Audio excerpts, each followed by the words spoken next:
Wow, guys, just when you thought 2025 couldn't get more weird, inflation looks to be making a comeback. Medical services, supercore, and many other things showing signs of severe fragility. But what does this mean for us as traders and investors? Markets took it in its stride, and some areas are looking like potential buy the dips. In today's video, we break down the options flow over the last 24 hours, and of course, where the dark pool liquidity is starting to arrive. Stocks, commodities, and cryptos. Let's take a look right now together. Well, welcome back, everybody, to the Daily Show. It's great to have you here. And as always, we'll be simplifying the complicated when it comes to markets around the world. My name's Tom. We're bringing the latest macro data and, of course, key levels in today's video. But let's begin with these CPI inflation results. And on the surface, they didn't look very good. It's now pretty clear that it looks like we are in at least stabilized or potentially increasing month over month overall CPI inflation. And with the 0.5% read, that came in higher than JP Morgan, Goldman Sachs, and pretty much any of the big bank economists thought.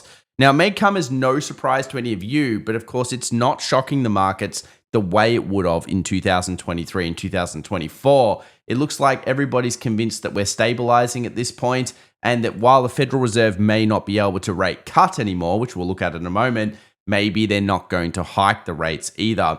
But I think there are some concerns, and one of these is probably in a sector that we've thought may see some uptick in 2025, and that is healthcare. Medical care, month over month increased percentage changes. Take a look at that. A big 1.2 read, one of the highest we've seen in the last couple of years, and obviously concerns here about how much out of control kind of levels we could get in 2025 should tariffs and other things take control.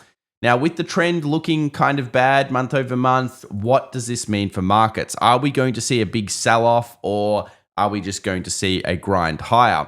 Well, I think the markets are paying attention to two things right now. One of those is ultimately going to be earnings, and the other one is, will we get deregulation and tax cuts? The market is definitely holding out for these two things, which is why in many ways it's ignoring how many Federal Reserve rate cuts we're going to get.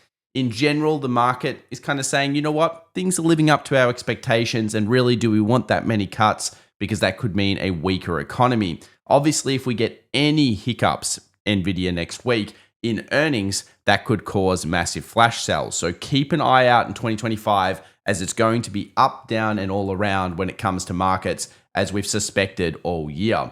Now, what does this mean, though, for the Federal Reserve? Well, of course, the Federal Reserve is now going to most likely only do one rate cut, and it looks like it's going to be probably later in this year. But as Fundstrat's Tom Lee said, have a look here at the core CPI since 2019. As it turns out, if we actually take a look at the three biggest inflation drivers, shelter, auto insurance, used and new cars actually make up over 60% of the CPI basket. And that's wild when you think about it. Shelter still continuing to be a big problem in many parts of the world. And obviously, while we're seeing used cars kind of falling off a little bit here, we still see insurances and other things going wild. But I think where the market might be missing things is the supercore. Now, the supercore is really shocking. If we take a look at this, it's 0.76%, and we haven't seen a supercore read like this since the beginning of kind of 2024. And when you get these kind of reads, obviously we need to be paying attention. As you can see here, this is CPI core services less housing, and the supercore was up big time. So a lot of you are going to be saying, well, the market has to sell now. This means that the market's over. Yes, this is just a matter of time. But remember, guys, timing is everything. Now, I've just always got a couple of statements that I want to say. If it's in the press, it's in the price. A lot of people probably expected this inflation uptick. So in some ways, while JP Morgan and maybe Goldman Sachs weren't saying it, we knew there was probably a good chance. PPI showed us that to a degree last month. Now, the problem is going to be when. When is the market going to react to this negatively? How many bad inflation reads are we going to get before the market says, you know what, enough's enough, we're going to sell off this? Well, could it be soon? Seasonality-wise, you would say yes, because of course the beginning of Feb tends to be good during a first election year, and the end of Feb tends to be bad, as you can see here from Grant Hawkridge's data. But really, It's just more of follow the price action. We'll look at the key levels very soon together, but I want to talk about how EPS, that is earnings per share, this particular earnings season really has lived up to expectations. We've shared this chart a few times now in the last couple of videos. Just remember, when we hit that 80% plus trigger, that usually meant that we still had a bit more to go. And what 80% means is that earnings share surprise was good enough to actually trigger the potential of a last 1/3 move in bull markets. Now, it's not guaranteed, nothing is, but remember there is technically, if you take averages all across the board and you look at every single bull run over all of history, and we say, okay, the bull run started in October 22 from the lows, there is technically around 10 to 15% possibility of upside still left. With the current earnings being pretty good from a lot of these stocks, including Robinhood just smashing Schwab and others over the last 24 hours, so there just seems to be a little bit of still exuberance and excitement in the year. Do not lose sight, though, that retail is bonkers. You guys, what are you doing? There's leverage across the board. I shared some charts over on X. Go check it out. Links in the description. Give us a follow there. There is a chart that I shared over there that shows that 3 times leverage funds are not only the biggest they've ever been, mostly retail, but they are double. And it looks like retail is holding it. That is a mistake, guide. So if you have not looked at the degradation of those funds over time and the inefficiencies in them, then you really need to think of so. If you're holding 3 times leverage funds thinking all green, all good, baby, well, you might want to reconsider what you're doing there. Let's now take a look at the big dark pool activity in the biggest trades of the last 24 hours. Most notably, the SPY came in with a big buy the dip in the morning. And of course, at the time of this recording, it looks like we've got a little bit of a wick. Now, is that enough to take us through the call wall, 6,100? This level is key. I mean, 6,100 is like everything to the markets right now. We get through that, you're about to see how wild it is, then we could go towards 6,200. And it doesn't really matter what any of us think. If you think the inflation numbers are crazy, we're going into hyperinflation and stagflation or something like that, and everything's doomed, really timing will be everything.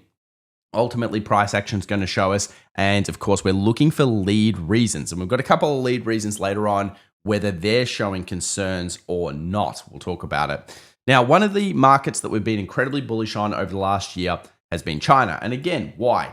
Well, it was cheap fundamentally. Everybody thought it was in recession. Okay, sure it was, and it has been in recession. But ultimately, we saw price action and flows and kind of, I guess you would say, out of the box thinking start to look a lot better. Now, if you've been in something like Xiaomi, you would be loving life because, of course, that stock's doing very well. But take a look here at the big stocks in China, and you can see here from Gainify, it's a very interesting chart. You've got 3 clear leaders of revenue growth, and then you've got kind of the old guard here with different revenue growth. And you might say, well, Alibaba just made a new high. Yeah, it looks like 2025 is on the improve. Check these out, guys. These are big number changes. I mean, Baidu, a smash stock, the Google of China, getting absolutely destroyed, but just announcing the other day, guess what? They get an AI chatbot. Everyone gets an AI chatbot. Everybody's got an AI chatbot now, but ultimately still going from negative to positive. There's a real sense in the air here that things are starting to improve, and obviously that is bringing up some of these forward PEs. Just to give you an idea, if you like a Baidu, it's like under 10 on the forward PE, under 10. Can you imagine picking up Google under 10? Yeah, well, that's kind of what you're looking at there. Now, let's move over to the crypto scene because, of course, if risk on is coming, sometimes crypto shows us before. Well, we did see large transactions in 2 massive ETH whales over the last 48 hours. And of course, this helped us to say maybe that most traded zone was going to see buyers. We also saw, of course, close to max fear, which is usually a pretty good sign that maybe you want to start thinking differently about the crypto markets or any market that you're looking at. And of course, we saw Bitcoin ETFs. Have a look at this. The number 1 largest ever trade. And I want to repeat that. The number 1 largest ever trade coming in just where number 2 was last time on a 2 times levered fund. Now, often that can be, short and sweet and a little bit of a pump, but certainly at key levels and worthwhile paying attention to. You can see here, the trades do matter. They're often turning points when they're this big. So, of course, they came through. From the flows of the crypto ETFs, we do have down flows in both Bitcoin and Ethereum, although Ethereum is negligible, but this was taken as of the 11th of February. And I would expect the flows as of, let's say, the 12th and now coming to the 13th to both be positive based on price action and what we've been seeing. Now let's have a look at the stock market. Where are the biggest fund flows going? Well, it's continued to be gold. We had a really bad session for both KRE, which did better the day before. This got smashed by, of course, the inflation reads to a degree. Interesting, because I guess you would expect generally higher inflation to be good, but it's generally good for better financials. So, of course, they get to keep their rates and the spread differential for higher. I mean, just recently we talked about how the banks in America are paying people still like 0% on their savings accounts and somehow getting away with that. I mean, ridiculous numbers. If you're getting paid 0% in your savings account, then what are you doing watching this channel? What are you doing with your money right now? 0% is a joke. You need to be paid more than 0%. But anyway, old banks making sure they got some arbitrage right there. Energy stocks, you guys can see 2.41% down, one of the worst sessions ever for oil for a little while, and it was a big sell-off across the oil contracts. We kind of suspected that may happen. Oil still one of the toughest trades of 2025, and GDX, staples, utilities, actually more of a defensive kind of arc here over the last 5 days. So the best couple of stocks and sectors have actually been defensives. Home builders notably getting smashed, 4.51% down. Certainly an area we have to watch for the rest of 2025. Now let's jump into the S&P 500, up, down, and all around. What are we not seeing? A break of 6,100. The call wall. It's the call wall. We need to break the call wall. If you're feeling bearish, unfortunately for you, you can't really be bearish until underneath 5,900 because you see it here, guys. Look at this reaction. So the market opens, the dark pool, or at least liquidity, comes in here and says, oh, we'll just buy some, buy the dip. Who cares about anything anymore? It doesn't matter. And this is kind of the situation that we're in 2025. People are just a little bit too absolutely, let's say, animal spirity and bulls, and they're pushing it higher. And that's why you've got to remain in the trend for now. But you can see here, there's this big wick that's come off. This has been the storyline, and we can see wicks at the 6,100 level. Now, if we're able to break through 6,100, is this monumental? This is a big positional change for the street. And remember, timing is everything. Let's lose our bias either way. You bullish, you bearish, who cares?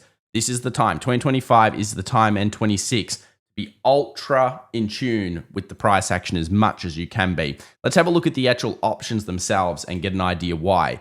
6,000 put wall. Okay, it's not very big, but it's there. You can see it kind of gets bigger as of the 14th of February. But 6,100 call wall, it is massive. It doesn't matter where you're looking. 6,100 and 6,200 go out through all of the expirations, and they seem to be everywhere. So a 6,100 plus, that's going to be a big deal for the bulls. It's going to push through some other of the markets, and 6,000 is going to be where you find the buyers for now. We're kind of sandwiched in basically a 100-point range until we see a breakout there. 5,900, though, ultimately is the key level for the bears. Let's have a look now at Tesla. 320 in the pre-open. By the time open had happened, it already went back to 330, and it closed at 336. 320 is the put wall. 300 is very strong as well. It's going to be very tough for Tesla to get underneath those levels. And even though we've been negative on it to these levels, this is exactly where we would usually expect the bid from the street. Have we seen enough? We'll take a look at the chart very soon. Let's jump on over to NVIDIA. What's going on here? Stupid NVIDIA. Well, it looks like everyone cares about Intel, which we did bring up yesterday and a few times over the last couple of months because it seems to be getting government funding. But in general, the 132 is now the new call wall. Look, of course, we do have 130s. We still are in positive gamma, but that 132, we just need to keep pushing higher. It could be that we have to wait for NVIDIA earnings. That's not that long away, guys. So NVIDIA earnings may be one of the most important earnings of this season. And of course, that's coming in next week. So we'll have to be paying attention to that. Now let's jump on over to the leads. What about the options market and bonds? Is that worried after inflation? It doesn't look so. So that's not really worried. We've used that several times over the last couple of years to detail what we believe is a scary looking market. Let's have a look at yields. Now, these are definitely a concern. 30-year, 20-year, 10-year, they all look like this. So if you put on a US 30Y, and you take a look, you're going to see a trend line. You're going to see it bouncing back up. And some people will say, well, this is because The market's expecting growth in the future. Therefore, you're going to have a stabilized rate. Yep, it's just different to, I guess, the narrative. And that's why in 2025, let's ignore the rates a little bit here and just focus more on that price action. Do we know inflation's potentially coming back? Yeah, it could get much worse. And it also could just stabilize and be all right. You have to pay attention more to the flows. If we break 6,100, it probably means 6,200 is coming. So don't fall too much into the trap of this year and whatever the news is going to be showing us, at least for now. RSP equal weight managed to come back on the session. It dropped off and then came back, showing the breadth is still fairly alive and well in markets. And obviously, treasuries got smashed. Now, why did it get smashed? Well, it's the yields. So we'll be watching the next 24 hours. I would guess yields might drop a little bit here on the long term, and we may see treasuries bounce back up. But I am ultra looking for large transactions on treasuries. So, of course, we'll be watching that one closely. US dollar, little change. Interesting. You'd think this one might have been up more, but little change here to the US dollar. Still sideways in a potential, maybe accumulation or distribution. I'd be guessing distribution, but we'll find out. And gold is stuck. After moving up hugely, of course, yes, I still want $3,000, but I do think it's coming into a point of consolidation. Too many people talking about it. Maybe you'll crank at 3,000 before seeing more consolidation, but that was an epic move. And of course, gold went from like 2,500s up to 2,900 pluses. So this is a great run. Still bullish on a 3, 6, 12-month kind of horizon, but I could see it doing a little bit of stabilization here. What did improve over the last 24 hours was silver. Nice. This looks pretty good. A few people that have done our day trading masterclass be very happy with themselves. That's an excellent trade so far. And of course, if it breaks 32.70, that's going to be very nice indeed. So silver on the improve and maybe starting to play some catch up. Where's the next levels for silver? We break 32.70, we could go into 33.60. So there's definitely a lot of upside momentum moves. I think ultimately silver will end up in $40, $45 eventually. But, timing will be everything. And for now, it's probably coming into its arc, coming into the storyline of being something that's a little bit more popular over 2025. Oil, on the other hand, terrible. Oil smashing off that daily 20, of course. If you're in it at the moment, the trend is still down. We've already talked about this a little bit. We took out that first level of demand. We've then seen this 20 moving average act as resistance a few times. If you're short oil, fair enough. Closed on the lows, may go even lower. I don't really see any reason to be a super buyer of oil. Oil stocks are okay. Oil itself, though, the barrel doesn't look that fantastic. Let's move over to Tesla. It dumped, and actually dumped harder in the pre-market, down to 320. Big put walls at 300 and 320. Are they too much for Tesla to sell off into? Well, we saw a little bit of a bid. Obviously, by the end of the session, the bid had been sold. I think there's more structure to be made down here. So, people that buy the dip, maybe use a scaling process instead. Obviously, if you buy the dip, there are potential problems with that because it could keep dipping. We don't know. We haven't seen large transactions truly come in yet, but you have seen a little bit more volume. So, of course, we're looking for the dark pools. We'll update you guys. All we know is that there are significant put walls around these levels. Just like that, Nvidia is in most likely consolidation unless it chooses to break out. Still bullish on Nvidia into earnings at this stage. Still think that things could be going fairly well. And of course, we'll be paying attention to it, but little change over the last 24 hours.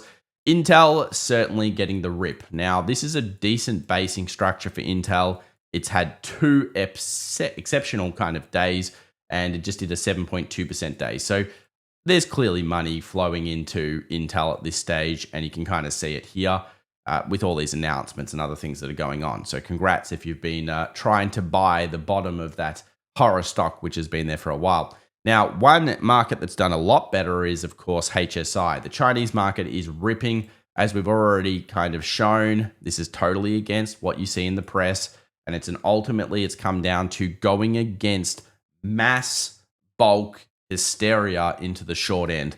And yeah, congrats to anyone that's been in it. For now, it's all green, all good. Maybe there'll be some form of little pullback soon, as we are, of course, ripping every day pretty much. But you've got to pay attention to it. And some notables, of course, if you look at price action, you look at something like Baba, you can see here it just made a new high. So these are significant levels, and this is a significant resistance, which may be broken for the first time in years. I mean, this is now going back to March of 22. So absolute ripping and earnings coming. So we'll see what happens there. Why is it at resistance ahead of earnings? I think you guys all know the answer to that. US 2000 did fail a little bit here. No doubt it is to do with the higher for longer yields. Does that benefit things like the Mag 7? Yeah, the Mag 7 have pretty good cash rates. They don't really care about inflation. We've seen this before. Unfortunately, biotech, regional banks, and half the things that are in the US 2K, these guys lose money. I think 36% of the US 2K makes nothing. So really, it's got a big problem with refinancing later on this year if we keep having high yields. This is a story to watch. Obviously, 23, 25 plus is going to be a great sign for the bulls. And for now, we saw a little bit of wick buying at the end of the day, which is kind of strong. But, in general, we need to break that level to really get the bulls back on board.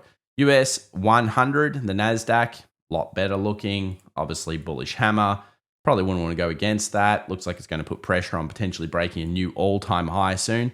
So for now, the sentiment is up. And of course, if we start nailing the levels of the last 24 hours down, well, that could be a concern. Let's have a look at Ethereum. Much better. That's a very good day trading masterclass style setup. Again, discussed it in our private show that we do every open and close as well during the week. So you guys can have a look at that one if you're interested. Links in the description down below. But generally speaking, this is an improvement in small time structure.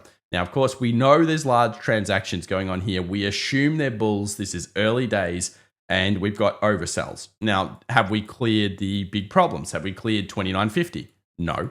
Have we cleared the downward trend line? No. So it's early days, but we do have some things. Remember, the biggest short we've ever seen on Ethereum just was on, and it still is on. So if the market starts ripping, that's going to mean most likely unwinds. And of course, short squeeze could be coming through. So Ethereum, Solana, Binance Coin, XRP, doesn't really matter. Any of those big coins, they tend to be doing quite well. Another one is not Baidu. Let's have a look at Bitcoin. I had that up there from last night. So let's have a look here at Bitcoin. And Bitcoin has been improving as well as Ethereum. Obviously not as much. But you can see here the structure, again, improving. Last 24 hours, small time structure improved off that day trade buy zone, off the demand. This is, again, an improvement. Some people in the comment section said, Tom, you're too bullish on crypto. Are you stupid? I would say, well, timing is everything. You can be, some people say and argue, well, what's going to happen if the market does crash in the future? Is Bitcoin and crypto going to go down? Of course they're going to go down. Everything will go down, guys. Even gold will get thrashed initially. People, we are bullish gold, but you need to remember, if we see a sell everything market, it is sell everything except for cash and usually treasuries. Everything gets sold, including crypto, including gold. Let's not be delusional. These things will drop big time. Now, what comes back first? Now, that's another argument and, of course, a discussion you can have. But for now, we've got long leg doji on the weekly here for Bitcoin showing a sign of equilibrium. The market doesn't know what it wants to do. You've got to go with the generalized trend. 82% of the time, Bitcoin will go from basically being wherever it starts in February to up. So that's the best month of the year, equally tied with, I think, October. And in general, you've got to go with the stats and the evidence and the things that we've got so far. So far, so good. Early days, very early here for crypto. But if we start ripping higher and higher and higher, I think that the follow-on effect could be something similar to what we've been seeing in China. And the reason why is because it's just so negative out there. Over 50% of respondents are bearish on crypto right now. That's not been seen for a while. I mean, obviously, if you went and did a poll of people over here, I think you would have found like 90% of people were bullish. So things have really changed. It's the same price, but totally different timing and obviously a few wipeouts later. And just remember this, last week we saw the biggest one-day liquidation of retail ever recorded. Wow. Crazy stuff in 2025. All right, let's now take a look at what's going on for the week ahead. Obviously, we've got PPI coming, which could tell us a little bit about inflation in the future. And then we have core retail sales coming in on Friday. So basically, these are the numbers that matter. The earnings, not so much because we're already seeing most of the big ones come out of the way. NVIDIA will be next week, so make sure to subscribe for that. And as always, guys, make sure to follow us on the socials down below. If you're in Perth or Brisbane, a couple of free tickets left for both events. Make sure to click the link. If you want to come along, it's going to be absolutely awesome. We're sharing some stuff we've never done before. And follow me on LinkedIn, new post coming in the next 48 hours on some very helpful psychology tips for investors and traders in 2025. Thanks so much, guys. You have a fantastic day. And I guess the general sentiment is the inflation number bad? Yes. Have we seen at least stabilization to increase in inflation? Yes. Could it get worse? Absolutely. And I think the thing is that the market's just ignoring it. The market's like, who cares? We've moved on from that. We're going to move to the next thing. Remember, markets can ignore even something in front of their face for as long as possible to trap people in the wrong side. So be ultra, ultra careful in 25. Bye for now, guys.